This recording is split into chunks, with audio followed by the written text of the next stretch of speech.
Why do so many men hate themselves for masturbating? And what should you do if you are one of them? I'm Dr. Stefan Buntrock, one of the most copied urologists on YouTube, because I bring fresh angles, such as this. Self-hate is a collusion of incompatible programs in your brain. In this video, we will take them apart. They are the foundation to understanding what's really going on. Once you have this stuff down, you are handed the key to learning how to deal with your inner demons. But first, we have to be more specific. Men don't hate the act, they hate what the act seems to say about them. It tells them that they are too weak to withstand the urge. Therefore, they are too weak as a man. Consequently, they are not man enough for their partner. And that feels humiliating, even if nobody ever knows. Now, I could tell you to pull your act together and start being a man. Or I could praise the benefits of nofap and the power of being in control that goes along with it. But I won't. And I won't tell you that you're halfway there either, because here's the truth you felt for a long time. You can't outsmart your brain. To understand this conflict, we need to understand how the male brain actually works. And this is exactly what we're going to do. We could compare it to a computer. There's a certain structure, the hardware, with all its wiring and basic function.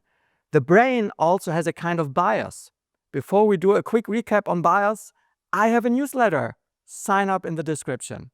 It is a type of firmware stored on a chip on the motherboard that initializes and tests hardware components and then loads the operating system. The BIOS manages data flow between the operating system and devices like the hard disk, keyboard, and monitor, and is used to configure basic hardware settings. If we apply this to your brain, we can identify some basic functions. Let's call them instincts. These are your BIOS. They are inbuilt.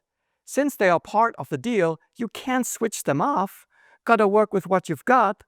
Then there's the software, the operating system. That system is loaded into your brain once you're born. It was installed by society, by school, by family, by religion, by culture, by shame. Words we commonly use for this software are culture or education. The operating system is not always compatible with the BIOS.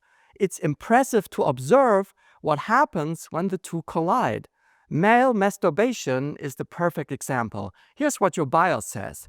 We better prepare to perform when it counts. We want rock-hard erections and the best and fastest sperm in the universe. That's a very old biological program. How does it look like? Masturbation.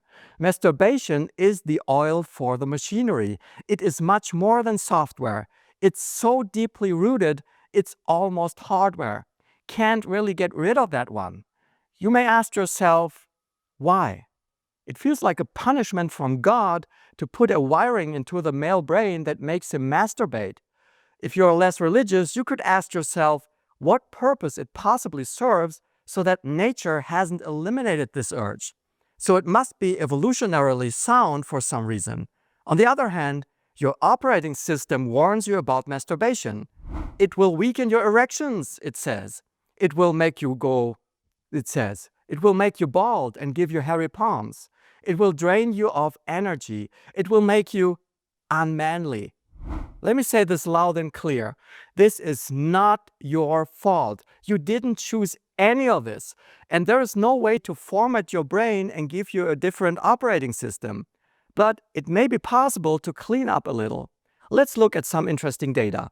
We have impressive research on masturbation addressing this part because primates masturbate. Humans belong to this group of creatures.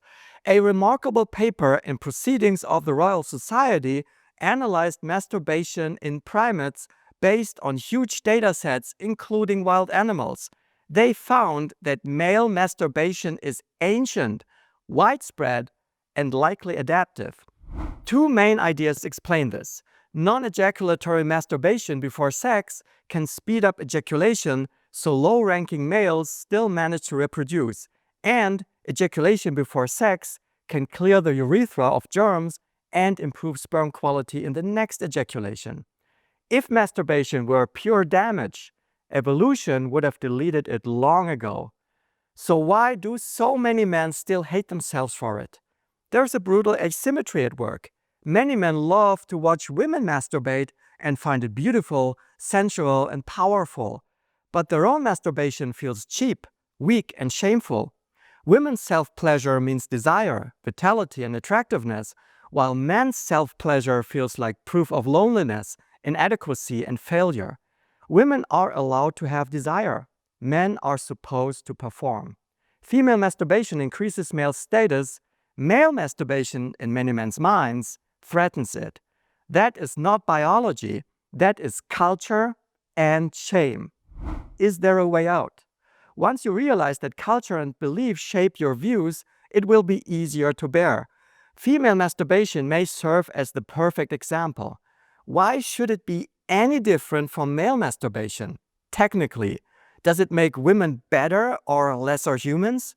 Why do you fight with shame when you do it, but not when your female partner does it? If your answer starts with because, please take a moment and remember that you are not alone in this misery. Next time, notice what you feel before and after. Where's pressure? Where's emptiness? Where is loneliness? Do not add verbal violence on top. You don't need an inner drill sergeant screaming at you. Masturbation is not your enemy. Your body is not trying to betray you. Most of the time, it is trying to keep you alive and regulated. If you have the courage to be honest to yourself and think it through, you have a realistic chance of reducing guilt for a better life. I didn't talk about strict urologic health benefits in this video on purpose. Change is more important. However, if you want to hear more about that topic, click on this link. It'll take you to the video where I talk about it. Share, like, and subscribe if this video helped you. I'm Dr. Stefan Buntrock, always copied, never matched.